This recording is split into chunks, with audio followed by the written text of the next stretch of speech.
बिस्मिल्लाहिर्रहमानिर्रहीम। आज तक के मुअज़्ज़ज़ नाज़रीन अस्सलामु अलैकुम। अब किस नंबर 7 मुलाहिज़ा फरमाएं। ये तो गड़बड़ होगी, तारिक ने पशकर की तरफ देखते हुए कहा। मुझे अंदाजा नहीं था कि ये खबर रेडियो पर भी नशर हो सकती है और तुम्हारा उलिया इस तफसील से बताया जाएगा कि आसानी से शनाख्त कर लिए जाओगे। पशकर ने कहा। चंद लम्हों की खामोशी के बाद वो दोबारा बोला। माधुरी ने बहरहाल हमें रात गुजारने की इजाज़त दे दी है। मैं कल सुबह चंदन से राब्ता कायम करने की कोशिश करूंगा। उसे मालूम हो जाएगा कि तुम्हें कहाँ पहुंचाया जाए। अगर चंदन से मुलाकात ना हुई तो? तारिक ने पूछा। इस सूरत में मुझे भी कुछ परेशानी हो सकती है और तुम्हें भी, पशकर ने कहा। लेकिन मेरा ख्याल है कि मैं माधुरी को इस बात पर आमादा कर लूंगा कि अपने पति के आने तक तुम्हें यहाँ रहने की इजाजत दे दे। क्या तुम? नहीं, मेरा कोई ठिकाना नहीं है मिस्टर तारिक, पशकर ने उसकी बात का मतलब समझते हुए कहा। मैं जिन लोगों के साथ रहता हूँ वो कट्टर हिंदू हैं। अगर तुम्हें मैं अपने साथ ले गया और उन्हें जरा सा भी शुबा हो गया कि तुम ना सिर्फ मुसलमान हो बल्कि जेल से भी भागे हुए हो, तो वो तुम्हें पुलिस के हवाले नहीं करेंगे बल्कि तुम्हारा फैसला खुद करेंगे और तुम्हारे साथ मेरा भी फैसला हो जाएगा। पशकर ने अपने गले पर इस तरह हाथ फेरा जैसे छुरी चला रहा हो। सूरत बेहद उलझ गई। तारिक बड़बड़ाया। 4 साल पहले दिल्ली आने के बाद हमने जिस आदमी से राब्ता कायम किया वो हमारी वजह से पुलिस के हाथों मारा गया। उसके बाद 2 दीगर आदमी हमारी वजह से मारे गए। वो आखिरी शख्स हमें मंजिल तक पहुंचाने वाला था, लेकिन ना सिर्फ वो खुद मारा गया बल्कि हम भी पकड़े गए। मेरा साथी जेल से फरार की कोशिश में मारा गया और मुझे कुछ पता नहीं कि यहाँ किससे राब्ता कायम किया जाए। वैसे बाय द वे तुम दिल्ली किस मिशन पर आए थे? पशकर ने पूछा। कोई मिशन नहीं था, तारिक ने कहा। हमें सिर्फ ये कहा गया था कि दिल्ली पहुंचकर हम बाबू महफूज से राब्ता कायम करें, वो हमें कहीं काम दिलवा देगा। शायद तुम कुछ बताना नहीं चाहते, पशकर बोला। नहीं, ये बात नहीं है, तारिक बोला। मुझे खुद भी कुछ मालूम नहीं, मैं मुकम्मल तौर पर अंधेरे में हूँ। देखो दोस्त, पशकर ने उसके चेहरे पर नजरें जमाते हुए कहा। जिस तरह एक हाथ की 5 उंगलियां बराबर नहीं होती, उसी तरह एक घर में रहने वाले अफराद के मिजाज और फितरत भी एक जैसी नहीं हो सकती। मैं और मेरी तंजीम के लोग हिंदुस्तान को एक घर की तरह समझते हैं जिसमें बसने वाले अफराद के मिजाज और फितरत बिल्कुल अलग अलग हैं। यहाँ बाल ठाकुरे जैसे मुतअस्सब और इंतहा पसंद हिंदू भी हैं और मुझ जैसे हिंदू भी। बाल ठाकरे यहाँ किसी और का वजूद बर्दाश्त नहीं कर सकता। वो बजूर ताकत सबका हक मारना चाहता है और मुझ जैसे लोग इस सरजमीन पर सबका हक तस्लीम करते हैं और मिलजुल कर रहने को तरजीह देते हैं। हमारी तंजीम ने तुम्हारी लिबरेशन फ्रंट से मुआहदा किया है कि तुम दोनों को जेल से निकाल कर एक मखसूस मुकाम तक पहुंचा दिया जाए। मुझे अफसोस है कि सेपरेशन के पहले मरहले में तुम्हारा साथी जान से हाथ धो बैठा। उस जगह के बारे में सिर्फ चंदन जानता है। सूरत हाल खासी उलझ गई है। अगर मेरी चंदन से मुलाकात ना भी हुई तो मैं तुम्हें इस तरह तन्हा और बेसहारा नहीं छोड़ूंगा। मेरा ख्याल है तुम्हें परेशान होने की जरूरत नहीं। रात आधी हो चुकी है, आराम से सो जाओ, सुबह देखा जाएगा। मुझे यकीन है कि सब ठीक हो जाएगा। उस कमरे में फर्श पर दरी बिछी हुई थी। पशकर ने कुर्सी का कुशन उठाकर सर के नीचे तकिया बना लिया और दरी पर लेट गया। जबकि तारिक रैक्जीन के सोफे पर लेट गया, उसने भी कुर्सी का कुशन उठाकर सर के नीचे रख लिया। पशकर तो जल्दी सो गया, लेकिन तारिक सोफे पर लेटा छत को घूरता रहा। वक्त धीरे धीरे गुजरता रहा। हर सू गहरा सन्नाटा था। इस सन्नाटे में कभी किसी कुत्ते के भौंकने की आवाज सुनाई दे जाती और कभी किसी मकान की छत पर बिल्लियों के गुर्राने की आवाज सुनाई देने लगती। अचानक फायर ब्रिगेड की गाड़ी के सायरन की आवाज सुनकर तारिक चौंक गया। यह आवाज कभी बहुत करीब से आती हुई महसूस होती और कभी दूर से। शायद कहीं आग लगी होगी या किसी का घर जला होगा। दिल्ली जैसे बड़े शहर में किसी को कोई भी बात बन सकती थी, लेकिन तारिक के ज़हन में 5 साल पहले का वाक़या उभर आया। वो खुद वादी का रहने वाला था और उस रोज अपने एक दोस्त से मिलने के लिए बारामूला गया हुआ था। उसका इरादा था कि उसी शाम वापस आ जाएगा, लेकिन जब वो वापस आने लगा तो दोस्त ने उसे रोक लिया कि शाम हो चुकी है। रास्ता खतरनाक था और यूं भी भारतीय फौजी पूरी वादी में खूनी भेड़ियों की तरह दंदनाते फिर रहे थे। शाम के बाद किसी को फिरते देखकर वो कुछ पूछने की जरूरत महसूस नहीं करते और उसका सीना गोलियों से छीलने कर देते थे। उसी रोज सुबह बारामूला से चंद मील दूर सोपुर में मुजाहिदीन और भारतीय फौजियों में झड़प शुरू हो गई और बारामूला में भी शदीद कशीदगी फैल गई। तारिक के दोस्त ने इसलिए उसे रोका था कि रास्ते में कोई नाखुशगवार वाकया पेश ना आ जाए, लेकिन तारिक का ख्याल था कि कोई नाखुशगवार वाकया बारामूला में भी पेश आ सकता है और उसका ये ख्याल दुरुस्त निकला। शाम का अंधेरा फैलने के तकरीबन 2 घंटे बाद बारामूला की एक नवाई बस्ती में मुजाहिदीन और भारतीय फौजियों के दरमियान जबरदस्त जंग शुरू होगी। जिन मुजाहिदीन ने ये छापामार कार्रवाई की वो चंद फौजियों को मौत के घाट उतारने के बाद बारामूला की तरफ आ गए। वो अगरचे यहाँ रुके बगैर किसी तरफ निकल गए थे, लेकिन भारतीय फौजी उनके ताकुब में बारामूला पहुंच गए। मुजाहिदीन की तलाश में घरों की तलाशी लेते हुए उन्होंने वही कुछ किया जिसकी उन जैसे वैश्यों से तवक्को की जा सकती थी। उन्होंने चंद नौजवानों को गिरफ्तार कर लिया। उन्हें छुड़ाने के लिए लोगों ने मुजाहमत की तो फौजियों ने फायर खोल दिया और चंद घरों को आग लगा दी। फायरिंग से 2 बूढ़े शहीद हो गए और 5 मकान जलकर राख हो गए। तारिक चश्मे तसव्वुर से उन मकानों के उठते हुए शोलों को देख रहा था। गुजरे हुए वाकयात उसके जहन में किसी फिल्मी मनाजर की तरह घूम रहे थे। उसे जम्मू के करीब छोटी सी बस्ती का वो मंदिर याद आ गया जब भारतीय फौजियों ने शहराज बाबा की मासूम पोती रूशा पर हाथ डाला था। तारक अपनी जान बचाने के लिए छुपा हुआ था, लेकिन उससे ये बर्दाश्त ना हो सका कि वो अपनी कमीगाह से बाहर आ गया। ये उसकी गैरत ईमानी का इम्तिहान था जिसमें वो सुर्खरू हुआ था। उसने तीनों फौजियों को मौत के घाट उतारकर उनकी लाशें खड्ड में फेंक दी थी। फिर सलीम के साथ दिल्ली की तरफ आते हुए अमृतसर में जो कुछ हुआ वो भी उसे याद था। भारत का समाज इफरीत बना हुआ था और सबको निगल लेना चाहता था। इस इफरीत के मुंह को खून लग चुका था। तारक अब रूशा के बारे में सोचने लगा, कितनी मासूम और कितनी हसीन थी वो। अचानक ही तारक के ज़हन में ये ख्याल भी उभर आया कि जब फौजी कैंप में ये इतला पहुंची होगी कि 3 फौजियों को कत्ल करके उन्हें जीप समेत खड्ड में फेंक दिया गया, तो उन भारतीय फौजियों ने खूनी बेड़ियों की तरह आसपास की बस्तियों पर हल्ला बोल दिया होगा। शहराज बाबा, रूशा और बस्ती के लोगों के साथ क्या सलूक किया गया होगा। तारक इससे ज्यादा ना सोच सका। उसने आंखें खोल दी और छत को घूरने लगा। फिर न जाने कितनी देर हुई होगी कि आहट सुनकर वो उठ बैठा। उसने गर्दन घुमाकर देखा, माधुरी अपने कमरे के दरवाजे में खड़ी थी। उसके जिस्म पर सिर्फ पेटीकोट और ब्लाउज था। उसका चेहरा सूता हुआ था, आंखों के गिर्द स्याह हल्के पड़ गए थे और आंखें सुर्ख थी। साफ जाहिर हो रहा था कि वो एक लम्हे को भी नहीं सोई थी। वो दरवाजे में खड़ी चंद लम्हों तक तारक की तरफ देखती रही, फिर खामोशी से किचन की तरफ बढ़ गई। तारक अपनी जगह बैठा रहा। किचन से बर्तनों की आवाजें सुनाई देती रही। फिर माधुरी किचन से बाहर आ गई। उसने चाय की 2 प्यालियां उठाई हुई थी। चाय पी लो। उसने एक प्याली तारक की तरफ बढ़ा दी। शुक्रिया। मैं इस वक्त वाकई चाय की तलब महसूस कर रहा था।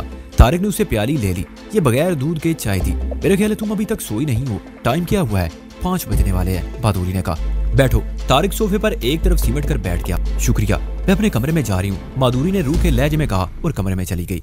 तारक चाय की चुस्कियां लेता रहा। इस वक्त सर्दी बढ़ गई थी। उसके पास ओढ़ना नहीं था। पशकर भी बगैर कुछ ओढ़े दरी पर सो रहा था। तारक को इस वक्त बगैर दूध के चाय बड़ी अच्छी लग रही थी। चाय पीने के बाद उसने खाली कप करीब की मेज पर रख दिया और माधुरी के कमरे के दरवाजे की तरफ देखने लगा। एक मर्तबा उसके जहन में ये ख्याल आया कि वो उठकर उसके कमरे में चला जाए, लेकिन फिर कुछ सोचकर उसने ये ख्याल जहन से निकाल दिया। वक्त धीरे धीरे गुजरता रहा। सर्दी में मजीद इजाफा होता गया। वो सिमट कर बैठा रहा। साथ सोया हुआ पशकर भी बार बार करवटें बदल रहा था। सर्दी के मारे वो भी चाकू की तरह सिमट कर लेटा हुआ था। सुबह 6 बजे के करीब पशकर भी उठकर बैठ गया। बाथरूम का चक्कर लगाने के बाद वो माधुरी के कमरे में झांक कर देखने लगा। उसे जागते पाकर चाय की फरमाइश कर दी और तारक के पास आकर बैठ गया। थोड़ी देर बाद माधुरी भी कमरे से निकल आई। इस मर्तबा उसने चादर लपेट रखी थी। वो खामोशी से किचन में चली गई और उनके और अपने लिए चाय बनाकर ले आई। इस मर्तबा वो उनके सामने कुर्सी पर बैठकर चाय की चुस्कियां लेने लगी। सीढ़ियों पर किसी के कदमों की आवाज सुनाई दी। वो जो कोई भी था लकड़ी की खड़ावें पहने हुए था और ऊपर वाली मंजिल से नीचे आ रहा था। खड़ावों की खटखट की आवाज सुबह की खामोशी में जोरदार महसूस हो रही थी। उसके तकरीबन आधे घंटे बाद सीढ़ियों पर एक बार फिर कदमों की आहट सुनाई दी। इस मर्तबा कोई नीचे से ऊपर आ रहा था। आवाज फ्लैट के दरवाजे के सामने रुक गई। यूं लगा जैसे किसी ने कोई बाल्टी फर्श पर रखी हो। उसके फौरन बाद दरवाजे पर जोरदार दस्तक हुई। ये कौन है? पशकर ने सवारिया निगाहों से माधुरी को देख। घुसी है, मैं दूध लेकर आती हूँ, माधुरी कहती हुई उठ गई। एक बात जहन में रखना माधुरी, मैं समझती हूँ तुम्हें कुछ कहने की जरूरत नहीं, माधुरी ने उसकी बात काटते हुए कहा और किचन से एक छोटी पतीली लेकर बैरूनी दरवाजे की तरफ चली गई। पशकर भी दबे कदमों चलता हुआ दरवाजे के पीछे जा खड़ा हुआ। क्यों रही माधुरी? रात भर जागती रही हो क्या? तेरी आंखें सुर्ख हो रही हैं। क्या करती रही हो रात भर? तेरा पति तो यहाँ है नहीं। बाहर से दूध वाले की आवाज सुनाई दी। तुझे क्या पता मेरा पति घर पर है या नहीं? हमारी जासूसी करता है कमीने, माधुरी ने कहा। अरे वो कल सुबह मुझे रास्ते में मिल गया था। उसने बताया था कि बरेली जा रहा है। सच बता, घर में कौन है? बक बक मत कर, दूध डाल और सुन, 1 पाव दूध ज्यादा देना। रात को बिल्ली पी गई थी, फिर बाजार से लाना पड़ा, माधुरी ने कहा। अरे 1 पाव क्या, तू कहे तो दूध में नहला दूं तुझे। बकता रह तू, ला पतीली मुझे दे, माधुरी ने गुस्से से कहा। हाय रे माधुरी, डिक्शट की फोटो स्टेट कॉपी गुस्से में, तो तू वाकई बहुत खूबसूरत लगती है। चल दफान हो जा यहाँ से, माधुरी ने कहते हुए दरवाजा धड़ से बंद कर दिया। बड़ी दोस्ती या गुस्सी से पशकर ने माधुरी की तरफ देखते हुए कहा, हरामी है, मुझ पर बुरी नजर रखता है। माधुरी कहते हुए किचन में घुस गई और चूल्हा जलाकर दूध गर्म करने लगी। इसी दौरान पशकर भी किचन में आ गया। ये पैसे रख लो, कुछ दुकानें खुल जाएं तो हमारे नाश्ते के लिए कुछ ले आना। नाश्ते के लिए मैं तो खुद चला जाऊंगा, मेरा साथी यहीं रहेगा। हो सकता है मैं 2 घंटों बाद वापस आ जाऊं। इसी दौरान में कोई गड़बड़ नहीं होनी चाहिए, समझी? पशकर ने 50 का नोट उसके हाथ में थमाते हुए कहा। सब कुछ समझती हूँ, बार बार धमकाने की जरूरत नहीं, माधुरी ने कहा। लेकिन मैं ये चाहूंगी कि तुम लोग आज यहाँ से चले जाओ। अगर मेरे पड़ोसियों को शुबा हो गया कि 2 आदमियों ने मेरे साथ फ्लैट में रात गुजारी है तो वो हंगामा मचाएंगे, और जब मेरे पति को इस बात का पता चलेगा तो वो मुझे जिंदा नहीं छोड़ेगा। अपने पति से बहुत डरती हो, वो जल्लाद है क्या? पशकर ने उसे घूरा। वो बहुत बड़ा जालिम है, तुम अंदाजा नहीं लगा सकते, माधुरी ने कहा। पशकर चंद में उसके करीब खड़ा रहा, फिर किचन से निकल गया। कुछ देर बाद माधुरी नाश्ता वगैरह लेने के लिए चली गई। पशकर की हिदायत के मुताबिक वो दरवाजे को बाहर से ताला लगा गई थी ताकि उसकी अदम मौजूदगी में कोई उसके घर में ना घुसे। क्या ये पुलिस को हमारे बारे में इतला ना कर देगी? तारिक ने कहा। नहीं। पशकर मुस्कुराया। वो अपने शोहर से बहुत डरती है, उसके दिल में उसका बहुत खौफ है, इसलिए वो ऐसी कोई हरकत नहीं करेगी जिससे वो खुद पंसती हो। तारिक ने कोई जवाब नहीं दिया। आधे घंटे बाद माधुरी अंडे, डबल रोटी और मक्खन लेकर आ गई और किचन में घुसकर नाश्ता तैयार करने लगी। नाश्ते के बाद 8 बजे के करीब पशकर फ्लैट से निकल गया। उसके जाने के बाद तारिक माधुरी के साथ अकेला रह गया। माधुरी अपने कमरे में चली गई। तारिक सोफे पर ऊँघने लगा। अचानक आहट सुनकर तारिक की आंख खुल गई। उसने हड़बड़ाकर इधर उधर देखा। माधुरी सफाई कर रही थी। तारिक उसकी तरफ देखने लगा। माधुरी फर्श पर झाड़ू फेरती हुई उसके सामने पहुंच गई। उसकी साड़ी का पल्लू ढलका हुआ था। तारिक अपने आप में संसी की एक कैफियत महसूस करने लगा। उसकी सांस तेज हो गई। माधुरी कुछ और झुकी तो उसे सीने में सांस रुकता हुआ महसूस होने लगा। माधुरी। तारिक ने बेइख्तियार उसे बाहों में पकड़ लिया। क्या है? माधुरी ने उसकी तरफ देखा। उसने अपने आप को छुड़ाने की कोशिश नहीं की। तुम अपने शोर से बहुत डरती हो। हाँ, वो मुझे बहुत मारता है, अपनी बेबसी का इंतकाम लेता है मुझसे।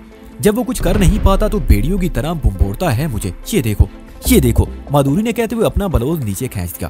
तारिक को यूं महसूस हुआ जैसे उसका दिल उछल कर खल्क में आ गया हो। माधुरी के सीने पर दोनों तरफ ऐसे निशान थे जैसे किसी दरिंदे ने दांत पेबुस कर दिए हो। और ये देखो, माधुरी ने अपना पेटीकोट भी ऊपर उठा दिया। उसकी रानों पर दांतों के ऐसे मुतअद्दिद निशानात थे। वो तुम्हारे साथ इतना जुल्म करता है तो तुम उसे छोड़ क्यों नहीं देती? मैं उसे छोड़ नहीं सकती। माधुरी ने सिसकी भरी। मेरे बापू ने उसे 10,000 रुपए लिए थे, बेचा था मुझे उस कसाई के हाथ में। मैं उसे छोड़कर नहीं जा सकती। वो बाकायदा सिसकियां लेने लगी। तारिक ने उसे अपनी तरफ खींच लिया। उसकी ये हरकत बिल्कुल गैर इख्तियारी थी। माधुरी पके हुए फल की तरह उसकी आगोश में गिर गई। लेकिन इससे पहले तारिक के हाथ कोई और हरकत करते दरवाजा जोर जोर से दरदराया जाने लगा। दरवाजे के दरदराने की आवाज बम के धमाके से कम ना थी। तारिक उछल पड़ा। माधुरी भी पीछे हट गई। दरवाजा खोलो माधुरी, बाहर से कहा गया। उसके साथ ही दरवाजा एक बार फिर दरदराया गया। कौन है? माधुरी ने उठकर साड़ी दुरुस्त करते हुए कहा। उसके लहजे में खौफ का हल्का सा अंसर मौजूद था। पुलिस आई है माधुरी, दरवाजा खोलो, बाहर से कहा गया। यह आवाज माधुरी के पड़ोसी की थी। वो दोनों अपनी जगह से उछल पड़े। माधुरी का चेहरा खौफ से पीला पड़ गया। उसकी टांगे कपकपाने लगी। शायद पुलिस को किसी तरह खबर हो गई थी कि जेल से भागा हुआ कैदी उसके फ्लैट में छुपा हुआ है। तारिक की हालत भी उससे मुख्तलिफ ना थी। उसके दिमाग में धमाके होने लगे।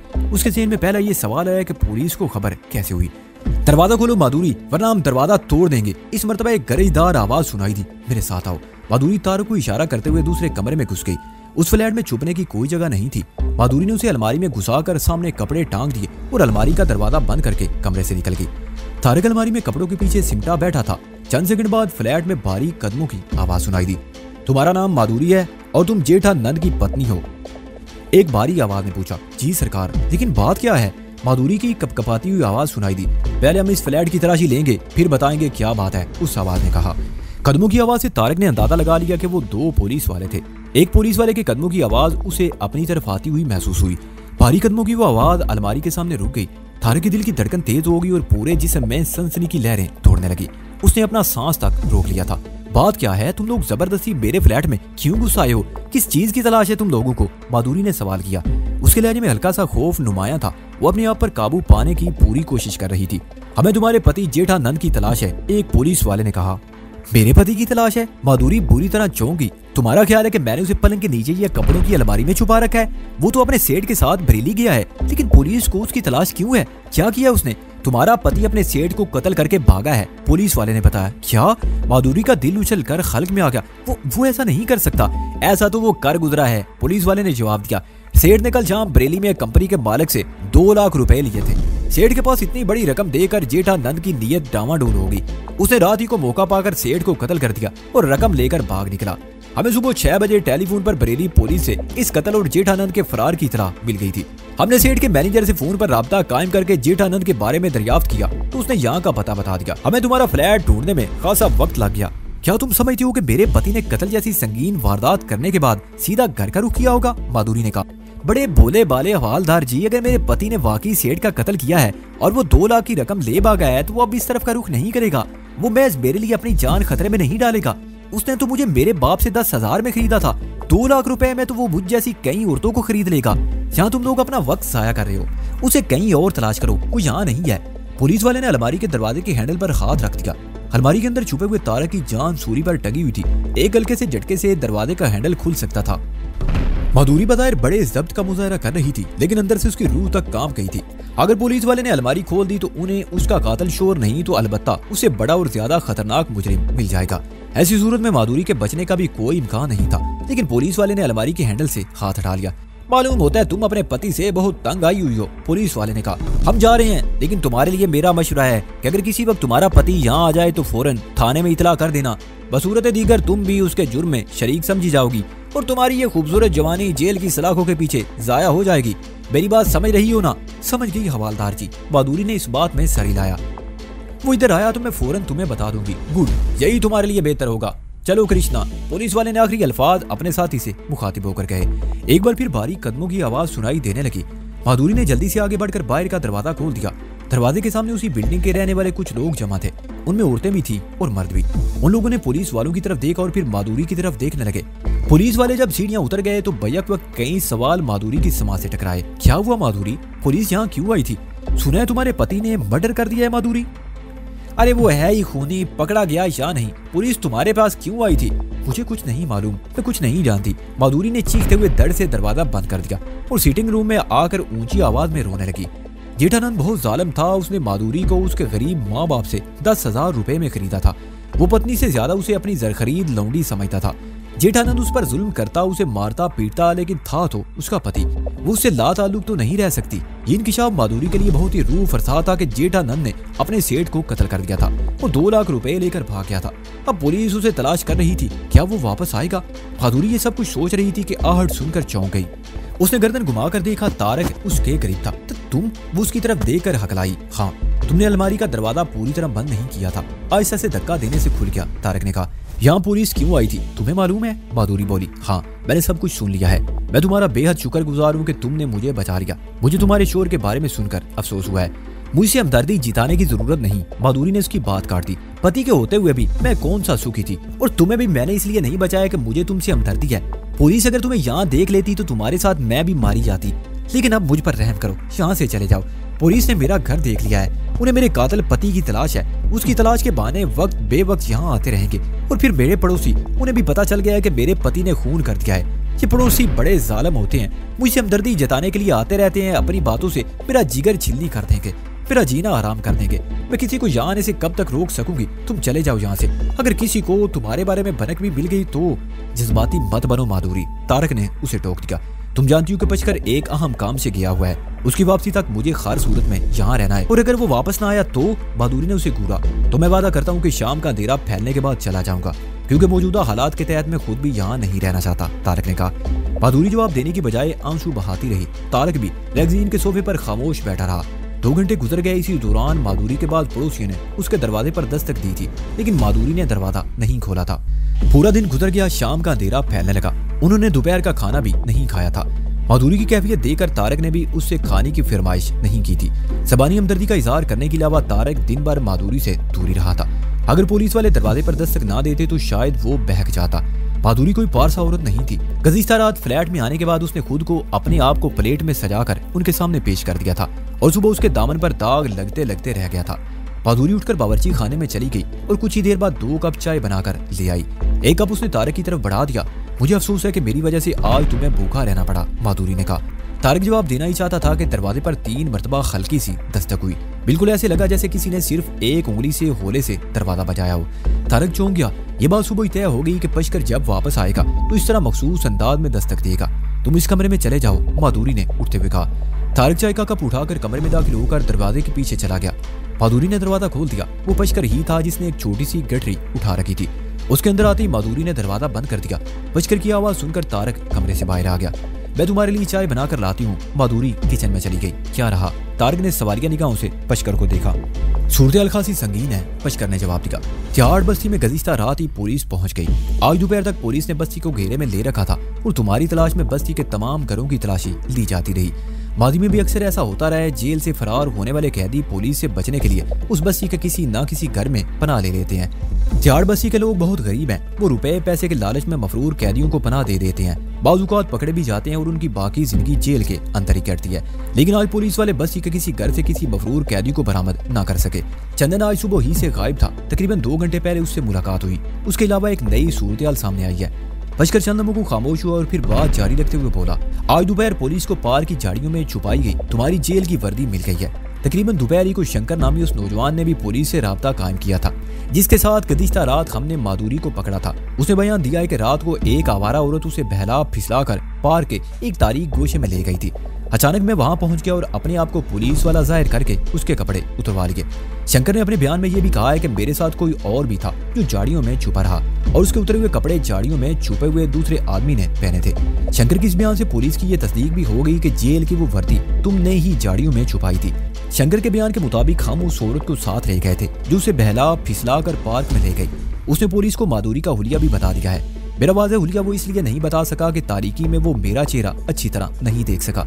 शंकर ने पुलिस को बताया कि माधुरी नामी वो औरत उसे कनाट सर्कस के एक छोटे से रेस्टोरेंट में मिली थी।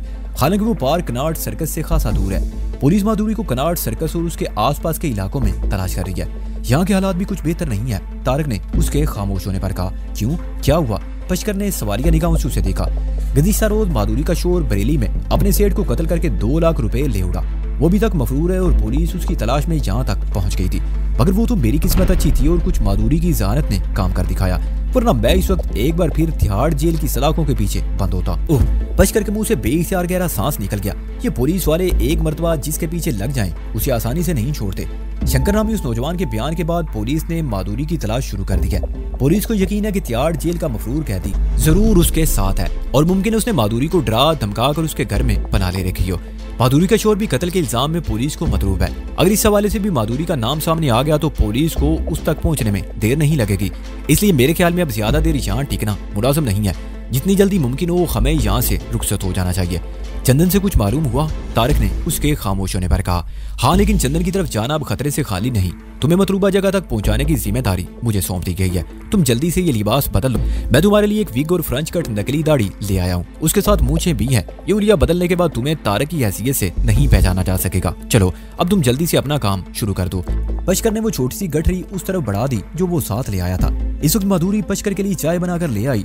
तारक गठरी लेकर कमरे में घुस गया। पहले उसने लिबास बदला। सफारी सूट उसके जिस्म पर बिल्कुल फिट आया। फिर वो ड्रेसिंग टेबल के सामने बैठकर अपना हुलिया बदलने लगा। कमरे से निकलने से पहले उसने तनकीदी निगाहों से आईने में देखा। हकीकत ये थी कि इस हुलिये में वो खुद भी अपने आप को पहचान नहीं सका था। नीले रंग का सफारी सूट, घुंघरियाले बाल, बारीक नोकदार मूंछें और फ्रेंच कट दाढ़ी में वो बड़ा स्मार्ट लग रहा था। अब तो शायद तुम्हारे घर वाले भी तुम्हें पहचान ना सके, पशकर उसे देखकर बोला। लेकिन उसके करीब ही खड़ी हुई माधुरी उसे देखकर चौंक गई। ये कौन है और अंदर कैसे आया? वो बदहवास होकर बोली, ये मेरा दोस्त तारक है, इसने भेस बदल दिया है। अब हम लोग यहाँ से जा रहे हैं। तुम्हारी मेजबानी का नहायत ही शुक्रिया। ये थोड़ी सी रकम रख लो, तुम्हारे काम आएगी। पशकर ने कहते हुए 1000 रुपए के नोट उसकी हथेली पर रख दिए। तो क्या वाकई तुम लोग जा रहे हो? माधुरी को शायद यकीन नहीं आ रहा था। हाँ, हमारा मजीद यहाँ रुकना तुम्हारे लिए भी खतरनाक हो सकता है। जरा बाहर जा कर देखो, जीने पर कोई है तो नहीं। मैं नहीं चाहता कि हमें यहाँ से निकलने के बाद कोई देख ले और बाद में तुमसे ऊट पटांग सवालात करता रहे, पशकर ने कहा। माधुरी ने दरवाजा खोलकर बाहर झांका। जीने पर इस वक्त कोई नहीं था। उसने हाथ से इशारा कर दिया। वो दोनों तेजी से बाहर निकल आए और सीढ़ियां उतरने लगे। वो भी जीने पर ही थे कि नीचे से 2 पुलिस वाले ऊपर आते हुए नजर आए।